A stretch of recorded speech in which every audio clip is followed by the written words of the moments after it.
Good evening, guys. So this is Vaidi. I run a company called Divam for last 9 years. We are in the business of mobile, cloud, blockchain, IoT, blah, blah, right? So I was here to cover on the Zcash here. So when I actually started the session, we were actually starting with what is blockchain, right? So I was really wondering how easy or tough for me to going to cover this topic. But looking at the momentum after a couple of years, I think looks like we have graduated along now from what is blockchain to all the way to trading. So this should be much more easier task for me. So how many of you know about Zcash, heard about Zcash? Okay, that means not many are holding Zcash, right? Okay, let me see whether I can convince you about this currency, right? Um, so Zcash is too simple for you to think it's just a fork of Bitcoin, right? In a sense, it's the same protocol, same concept was branched out, and it actually is as you know, as you learned right now, like Bitcoin, it's going to be a P2P cryptocurrency. It inherits the basic properties, like it also holds this 21 million, the limit mining limit. So exactly the same structure, right? So then why do you need one more coin or one more protocol, right? So actually, this sole focus was on the privacy and the anonymity, right? So the whole philosophy is that actually it is very interesting. So just now all the team here convinced you saying your ledger should be transparent. That's when it is immutable. That's when it is very secure. That's where we can achieve P2B, right? And this guy suddenly came and said, no, this is not the what finance world actually need, right? In terms of if you have been known that you know this much of money, probably you are kidnapped very easily in a short period of time. It's not like they are going to promote darknet or something like this using this new currency. The whole idea of saying that we need to provide fundamental security, financial security to people who hold cryptocurrencies, right? That was the intention at which they are doing. So I personally got interested in this currency when I was reading more about it. I think there's a lot more advancement, although we are maybe learning little late. I may be learning little late since last 1 year about this. But the amount of intelligence available today to cryptographically, take a ledger and find all the details about how, coins are moving, how, some of the past darknet guys have been chased on the Bitcoin community and all that stuff. But I just recently read as early as like last couple of months, maybe less than 60 days, that Zcash is giving a tough time to US intelligence, right? That's when I got more interested about this. What are these guys doing, right? So they're actually whole idea, it's based on a specific protocol called zero knowledge proof, right? That protocol is called zero knowledge snark. I will not be much getting into these protocols, but I'll try to explain in such a way that we all agree there's a nice credible protocol behind it, because it involves mathematics, statistics, and cryptography, and many more, right? So again, it ensures privacy, anonymity, and fungibility of the Zcash. How many people understand what is fungibility means? Okay, I see a few hands. So basically what it says is, again, in a very layman term, if I give you 10 rupees note to you, I can take back 2 5 rupees note and still, what I received and send the same. They very much argue in detail, somewhere Bitcoin also compromises on this particular feature, right? Because people use mixed services and try to pay premium for certain Genesis coins kind of a thing, right? So however, we will touch base that on the end of the presentation, that this is an opt-in feature of Zcash. So if you don't, it's as good as a Bitcoin network completely, right? So it's become a little light. I think hope it's readable, right? So let me give you a simple, so maybe this is a little advanced to talk about UTXO. So basically there are two kind of information lies on the chain. One is, of course, your blocks, list of blocks, block ledger. Other one is unspent transaction output. This is an easy way, in a way, take like a hack. If I want to know what's the balance of one particular address, I can probably go here and check, right? So typically in a Bitcoin blockchain, you may have PK1 is I'm calling as a public key one, right? So your public key is nothing but your address, your account number. So what is the balance, right? So that is what typically it is there. So in Zcash world, they call that as some kind of a note, right? Okay, if I have a note, I know what's your account and balance number, right? So they just a little bit tweaked and said, let me add a random number into this, just to give you a little bit of, that gives me a hack to improve the privacy, right? How they are actually going to use this, let's watch. So there are two entries in your UTXO. One talks about hash of a note. So first thing is to give you privacy is not to put the note itself, right? If what is the account number, what's the balance? It's been hashed and kept here. Therefore, at least directly it's not visible. That's one level of privacy they're trying to understand. And they came with another concept called nullifier. So nullifier, what it says is, for example, let's take this example. There are, how many people have a balance here? 3 people, right? Let's assume hash 1, hash 2, hash 3, right? So nullifier says hash of har2. That means the node 2 has been removed, destroyed, or nullified from the system. The person who the PK2, the person who belongs to that PK2, no longer holds that cache with him, right? But where it has gone, we don't know, right? So that's how they kind of understand, trying to keep the transaction more anonymous. Just going by extending this example, so this is the crux of my presentation. Okay? I think if you understand, then I've achieved something. So here, if say Alice wants to send one Zcash to Bob, what they're going to give is, okay, let me take one more note, right? I'm going to create a new one Zcash, right? I'm probably going to give it to him securely. How we give securely is a little more deep diving into protocol. Let's come back to later. So it's been somehow given to the, say, Alice is this side, Bob is this side. So I've kind of taken from, I've taken our note and given to the Bob on this side. And I'm going to go and nullify from Alice from this side, right? So the way the money has been transferred without actually giving you much of a traceability from whom it has been given, from where it is given, where it's been sent. But the key point is, not anybody can go nullify, or not anybody can go give note, right? So that's where the cryptography comes in. The person who was ready to give has to do the signing using its own private key. Therefore, we know where that is the guy who is ready to give the money has to code sign in such a way that it is sell basically. So that's code signing is one of the willingness, but that is not traceable over the network, right? So this is the kind of crux of this protocol.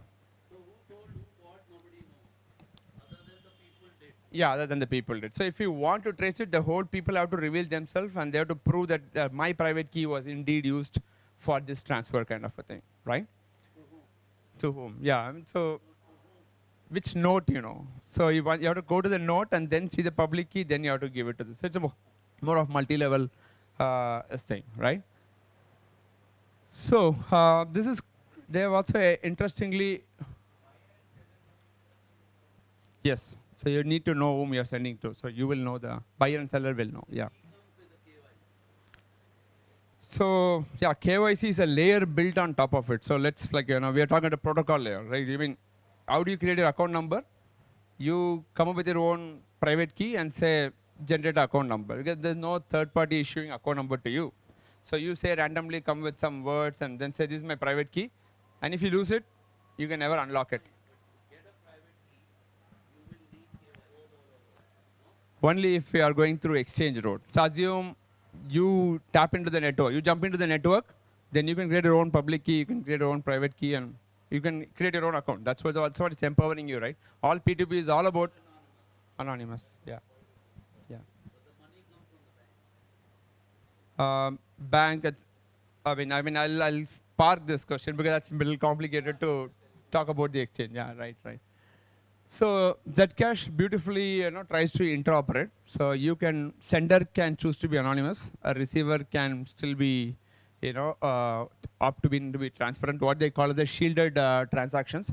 So A can be shielded, or B can be shielded, both can be shielded, or both can be open. So all kind of combinations are supported. So very interestingly, right timing. Last night there was one of the key member of Zcash actually gave I just came across a Reddit video 1-hour session on this, and he actually has given a latest statistic saying only about 20% of the transaction today happened are shielded. 80% of the people are not opting in for this. Again, they also want to slowly adapt this, not like jump in and take into it. But there is an increase of more than 8% in volume of Shield. The shielded transactions are increasing day by day, right? And this is what I said. By default, it is not. By default, the transactions are transparent, right? So just quickly to cover, I think Zcash team-wise, I think one of the very credible team. Very easily you can go to the websites and look at them. Right, they're PhD health scientists, university prof, good developers. It's completely open source. Again, they've done a very interesting stuff. One open source foundation is there, and one profit company is there. They try to manage this very well, the structuring very well. And transaction times are about close to 40 seconds now, and they do about 15,000 transactions per day. So another thing, so how the mining works, exactly the same way, same 50, 25, 12.5, every 4 years, same strategy. But they've decided to take 10% of this for the first 4 years transaction going to the founders, basically, right? Again, they have not taken an ICO approach. They've taken a very credible $1 million investment. And in return for the investment, they are taking the first probably like 2.1 million, 10% of the the mining will go to the founding network within the 4 years, right? Every mining, 10% goes to their founding address, basically, right? So there's a big, I think maybe the people who follow Zcash closely, always talk about this, something called multi-party parameter generation. So one of the protocol requirement is, 6 people have to come together, and at the time of, when the protocol started, there are 6 people have given random keys to generate the main public key, private key to maintain this privacy. And if all the 6 is not expected to destroy those keys. If they have not destroyed it, technically they can give proof to anything. So who has transferred, who has done, they can generate more currencies on the network, all that stuff. That's one of the things which is closely to be followed. That's kind of, if you look at what they call as a Zcash feature is, they are actually reducing from 40 second to 4 second, which is I think pretty much in the very near future, probably in 60 days. I think you'll see one more release or something. They increase the performance, and they're coming with one protocol called PowerSoft Toe. This is like a protocol which can be used by other things like Monero, Ethereum. Anybody can adapt. That will actually solve some of their multi-party computing signing issues which they are working on it. I think very distant future, Zcash is thinking about coming up with a very credible smart contract where you cannot see the code which is getting executed on a P2P network, right? Very distant future. But that is the aim and goal of this team, right? So I'll stop here. Any questions? Sorry?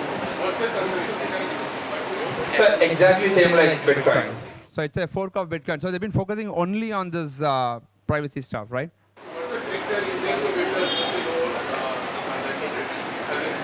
So I may not be able to jump onto it right now. So, but I think if you can go look at their paper, and actually there's something called zip, or if you look at it, there's a basically in the CPUs, if you have arithmetic units, right, you can probably do they have something called QAP. I don't want to get too technical. I also understand partially something called quadratic arithmetic progression. There's a QAP is one of the basic engine which actually uses part of this MPC consensus, right?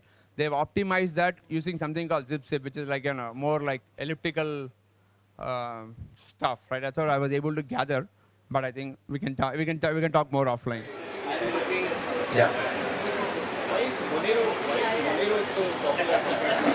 So I thought I'll cover this question because I was expecting Monero to be covered before this. Probably I'll wait for Monero guys to answer this question, right? I haven't answered, but let them actually go for it.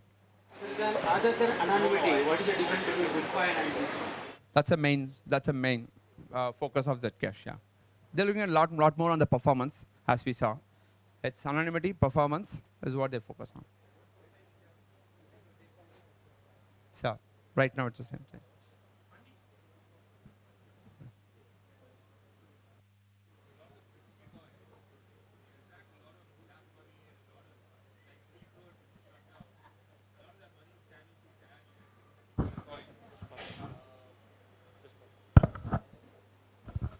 So a lot of the privacy coins, a lot of black money and a lot of malicious activity happens through it. It also has massive returns, which is why people are investing in it. But it seems like something that could be regulated quite heavily once the government starts getting into regulating these coins. Could you comment on that, please? No, I think we are on a very early stage. So these are all going to evolve, right? I think one side, if you look at the spirit of the team behind Zcash, is saying, I am building HTTPS of internet, right? So I'm going to keep on challenging. I'm going to keep on improving my zero knowledge protocols, right? I mean, how it's been put in use is going to be, it will evolve. I think it takes a lot more time. That's what I think Nitin was saying also in the afternoon. We are all using Zcash for trading purpose. How much you've seen them on usage is yet to pick up, right? So all that evolve over the period, basically, right? We are in the very early stages, yeah.